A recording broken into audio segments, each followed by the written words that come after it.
José Ortega y Gasset nació en Madrid en 1883.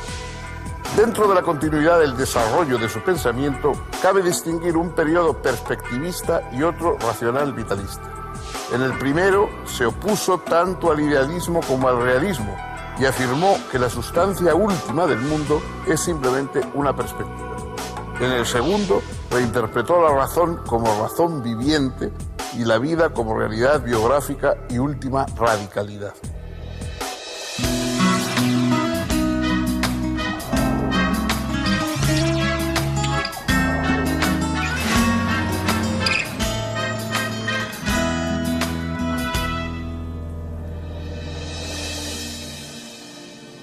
¿Cómo están, amigos? Bienvenidos. Seguimos con nuestro camino examinando filósofos importantes que piensan y que pueden ayudar a pensar. Y hoy llegamos a una figura muy destacada del pensamiento español, del pensamiento en lengua española, porque tuvo mucha proyección sobre América y también una notable proyección en el resto de Europa. Es José Ortega y Gasset.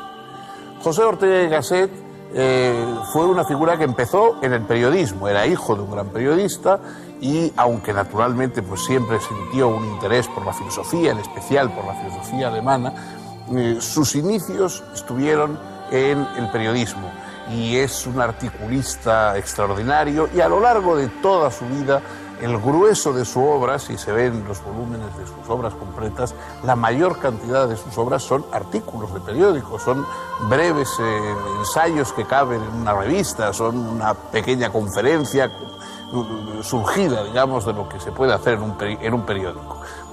Reunió la mayor parte de esos escritos como en la serie El Espectador, que era el rubro con el que él publicaba sus artículos. Y también tiene una labor, él hizo una labor de editor de revista, porque fundó Revista de Occidente, que es quizá una de las publicaciones más influyentes, más importantes a lo largo de toda la época anterior a la Guerra Civil en España. Y a la vez fue un hombre público, fue una figura carismática y estuvo muy implicado en la política. No solamente habló en política desde fuera, sino que formó parte de asociaciones, se enfrentó de una manera nunca excesivamente heroica, pero a veces enérgica, a la autoridad antes de la Guerra Civil.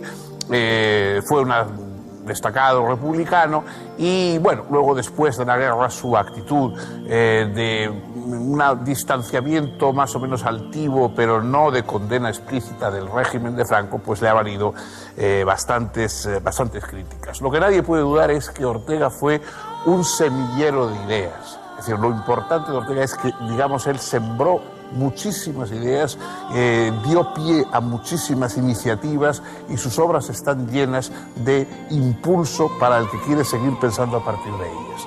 Vamos a estudiar por unos momentos su historia, su trayectoria, su pensamiento.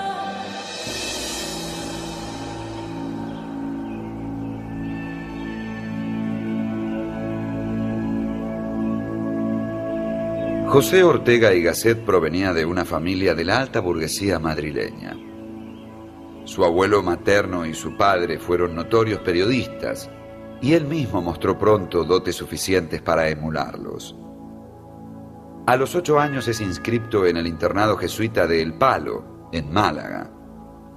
En 1897 obtuvo el título de bachiller con promedio sobresaliente e ingresa en la Universidad Central de Madrid con la intención de seguir la carrera de leyes, pero pronto se cambia a la de filosofía.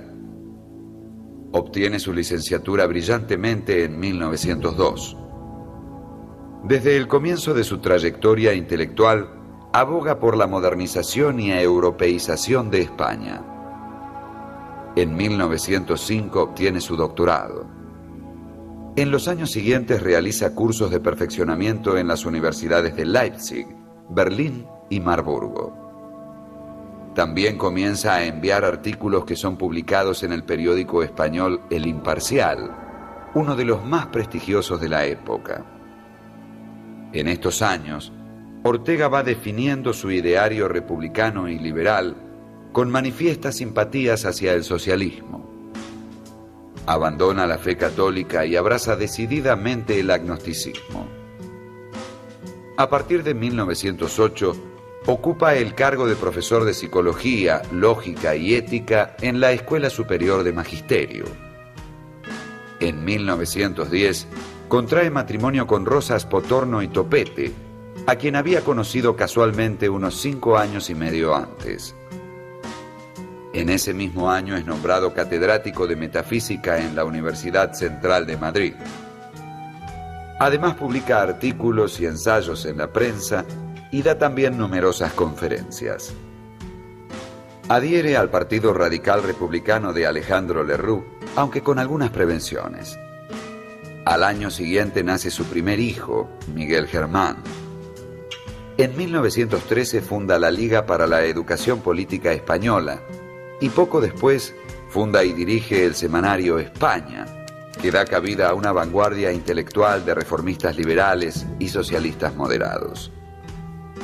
Pero toda esta actividad no hace olvidar a Ortega sus intereses filosóficos, y en 1914, un mes después del nacimiento de su hija Soledad, y poco antes del estallido de la Primera Guerra Mundial, publica su primer libro, Meditaciones del Quijote.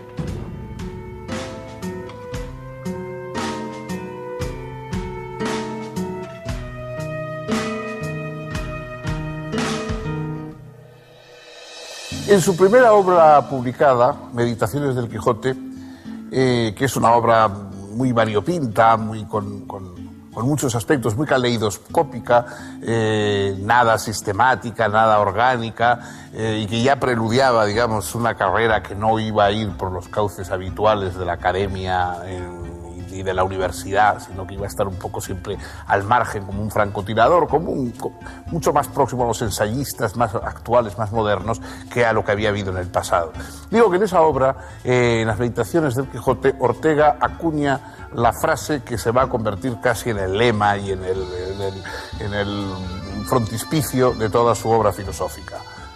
Yo soy yo y mi circunstancia. Y añade, y si no la salvo a ella, tampoco me podré salvar yo. Es decir, el ser humano es evidentemente una individualidad. Para Ortega lo que existe es esa biografía humana. Él no cree, dice en un momento que no existe, el ser humano no tiene naturaleza, sino que tiene historia. Es decir, que nos vamos haciendo y que vamos apareciendo a lo largo del tiempo, fabricándonos a nosotros mismos, pero esa fabricación no es algo aislado, no es único, sino que tenemos una circunstancia determinada. Todos, nuestro yo no es ese yo aislado y antagónico que podría pensar Unamuno, sino que es un yo que tiene que estar de alguna manera haciendo el esfuerzo por ponerse de acuerdo y por rescatar a su circunstancia. La circunstancia es la historia, la circunstancia es la gente que nos rodea, las circunstancias son las ideas, las personas, digamos, a las que tenemos que salvar de la ignorancia o salvar del fanatismo. Y hay que salvar esa circunstancia. O sea, el yo no basta con que yo me retire a mi torre de marfil, con que yo logre de alguna manera alcanzar una cierta perfección personal, si no he logrado levantar y salvar la circunstancia que me rodea, es decir, el país, la época en que me toca. Eso define bien esa tarea regeneracionista que tuvo Ortega. Ortega pues tuvo una dimensión de regeneracionismo y de ahí su pasión por la publicación, las revistas, en fin, no fue un hombre desligado nunca de su tiempo, sino que al contrario, más bien brotó su pensamiento de la necesidad de salvarlo.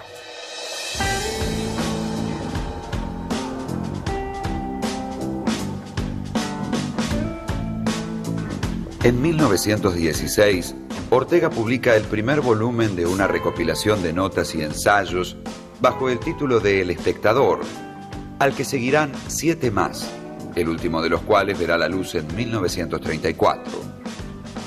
También en 1916 es invitado a dar una serie de charlas en Buenos Aires, donde recibe un caluroso reconocimiento.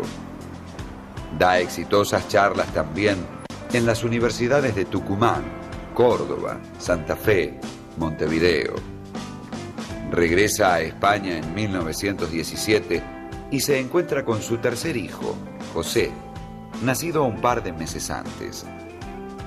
junto con un amigo, Nicolás María de Urgoiti, funda el periódico liberal El Sol. En 1919, Urgoiti funda la editorial Calpe, que pronto se fusionará con la catalana editorial Espasa y para la que Ortega dirige la colección Biblioteca de las Ideas del siglo XX. Pero todo eso no es suficiente para él. En 1923 funda la editorial Revista de Occidente. En 1928 visita Buenos Aires y Santiago de Chile. Y en 1931 funda la agrupación al servicio de la República, junto con Gregorio Marañón y Ramón Pérez de Ayala. El programa de esta agrupación, dirigida por Ortega, de claro carácter antimonárquico, propone la separación de Iglesia y Estado, la sindicación de los trabajadores, el control centralizado del desarrollo económico, una mayor autonomía regional y algunas medidas de socialización del capital privado. En abril de 1931, Alfonso XIII suspende el ejercicio del poder monárquico y se proclama la Segunda República. Ortega, al frente de una coalición republicano-socialista, es elegido diputado para las Cortes Constituyentes. No obstante, ante la radicalización de la izquierda y la derecha, y consciente de su escasa influencia en la lucha parlamentaria, Ortega se retira de la actividad política, disolviendo la agrupación al servicio de la República y renunciando a su puesto en el Parlamento. En estos años, previos a la Guerra Civil, Ortega publica varios libros, entre ellos España invertebrada, El tema de nuestro tiempo, La deshumanización del arte, Ideas sobre la novela y fundamentalmente La rebelión de las masas, en 1930, que le vale el inmediato reconocimiento internacional. Esta obra lleva hasta sus últimas consecuencias las teorías orteguianas del perspectivismo y de las circunstancias.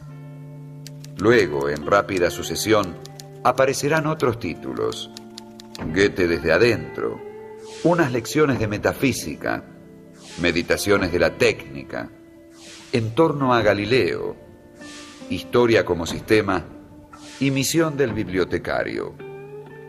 Comienza en estos textos a profundizar en el tema que ocupará sus reflexiones de aquí en más: la vida. Para Ortega, la vida y la razón son irreductibles entre sí, pero a la vez están en continua colaboración y participación mutua. La unión dinámica de ambas es lo que Ortega denomina razón vital. Esta razón vital, realizada en el curso de los tiempos y manifiesta en cada momento vivido, es razón histórica, que explicita el hecho de que el hombre es siempre él mismo y su circunstancia. De modo que la circunstancia es la articulación de la razón vital con el conjunto de lo dado en cuanto suma de todos los puntos de vista individuales.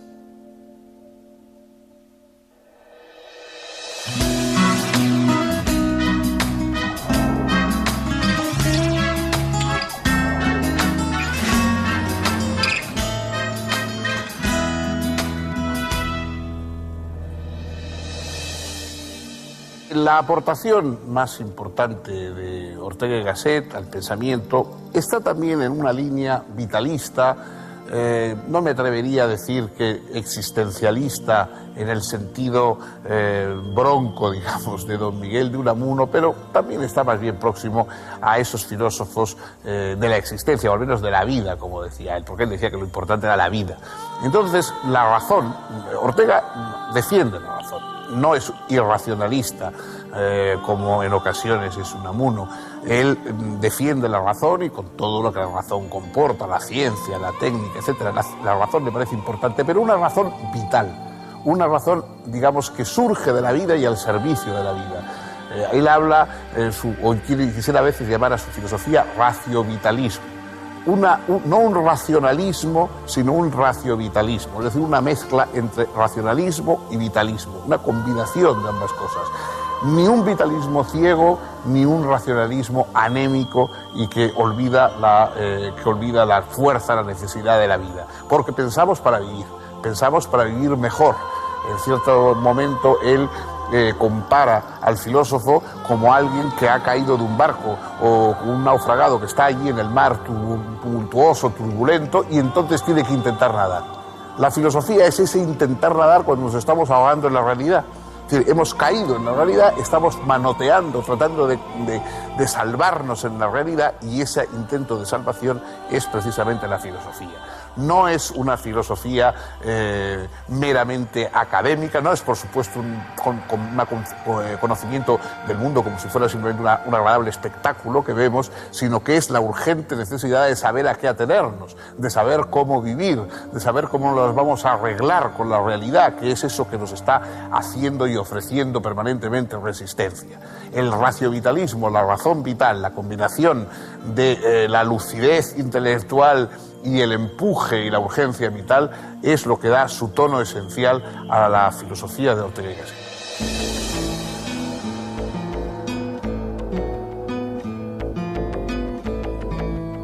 Entre 1934 y 1935, Ortega ve con asombro y consternación que los falangistas afirman seguir algunos de sus postulados filosóficos.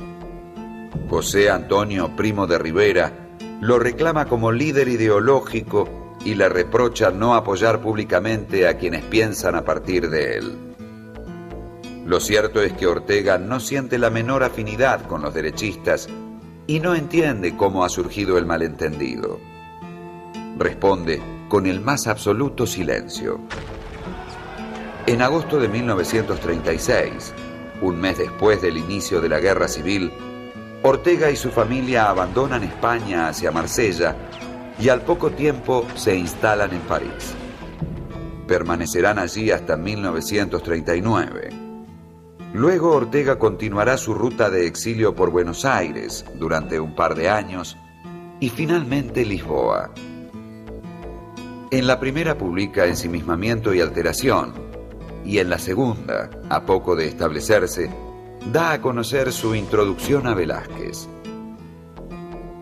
Finalizada la Segunda Guerra Mundial y ante las garantías del gobierno franquista, vuelve a España, pero no instala su residencia en ella, sino que apenas monta un departamento en Madrid para alojarse en sus esporádicas estadías en la capital española.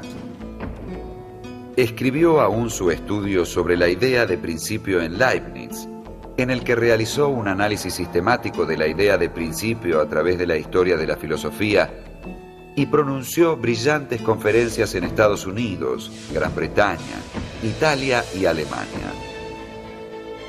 El 18 de octubre de 1955, víctima de un cáncer que había afectado su aparato digestivo, falleció en Madrid. El gobierno franquista hizo circular en dicha oportunidad una normativa que indicaba a los periódicos que, al redactar la pertinente nota necrológica, omitiesen mencionar sus errores políticos y religiosos, a la vez que evitaran llamarlo maestro. Organizó también una misa pública en honor al filósofo, que la familia dignamente rehusó, respetando así sus convicciones no católicas. La revista Ínsula dedicó un número entero a Ortega y fue inmediatamente clausurada. Sin embargo, unos meses más tarde, la Universidad de Madrid organizó un importante acto en su memoria que tuvo el carácter de una reparación. La muerte de Ortega dio pie a la primera protesta pública importante de la posguerra por parte de la oposición al régimen franquista, protesta que éste no reprimió, porque en esos momentos España estaba ingresando en la ONU como miembro de pleno derecho y reclamando un lugar entre los países industrializados de Occidente. Póstumamente han ido apareciendo varios títulos de Ortega que no habían sido publicados en vida, entre ellos ¿Qué es filosofía?, El hombre y la gente, Investigaciones psicológicas y una interpretación de la historia universal.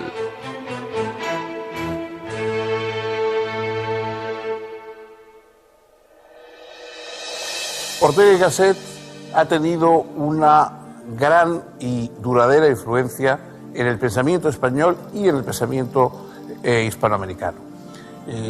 Por supuesto, en un primer momento, durante la época del franquismo, en la cual él mantuvo una postura de reserva, pero no de contestación decidida, lo cual se le ha reprochado. Durante esa época franquista, digamos, la filosofía de Ortega fue el refugio frente a las filosofías tomistas, religiosas, clericales que se daban habitualmente en la universidad. Una serie de pensadores como Manuel García Morente, como Javier Zubiri, como Julián Marías, por supuesto, como Aranguren, etcétera, son seguidores de las doctrinas y de las ideas, viven y se alimentan en gran medida del pensamiento de Ortega. El pensamiento de Ortega es enormemente fecundo. Es raro leer una página, leer un ensayo de Ortega sin encontrar una serie de cosas que nos ayudan a nosotros a pensar. O sea, bueno, él saca sus propias conclusiones, pero nos da una idea que nosotros podemos utilizar. Quizá una de las más sugestivas es la distinción entre ideas y creencias. Él dice que creencias es aquello en lo que estamos. Es decir, nosotros tenemos una serie de creencias que no discutimos, que no criticamos, que damos por descontadas y a partir de las cuales pues, desarrollamos nuestra vida. Es decir, esas creencias no nos las planteamos, las vivimos, las necesitamos, pero no nos las planteamos. Y luego están las ideas, y las ideas ahí sí ya son reflexivas, son controvertidas, sobre ellas pensamos, podemos prescindir de ideas, pero no de creencias. De alguna forma, a veces incluso las ideas pasan a convertirse en creencias con el tiempo, con la rutina, etc. Hay muchas ideas importantes en Ortega y muchas ideas que siguen siéndolo. Ha pasado, como muchos pensadores, un cierto purgatorio. En una época estaba bien visto hablar mal de Ortega o desdeñar a Ortega, pero yo creo que con el tiempo se va agigantando bastante su obra y se está viendo que es una obra de indudable mérito y sobre todo de indudable fecundidad. Hasta aquí hoy hemos llegado acompañando a este pensador. El próximo día tendremos otro pensador y tendremos otra reflexión que también compartiremos con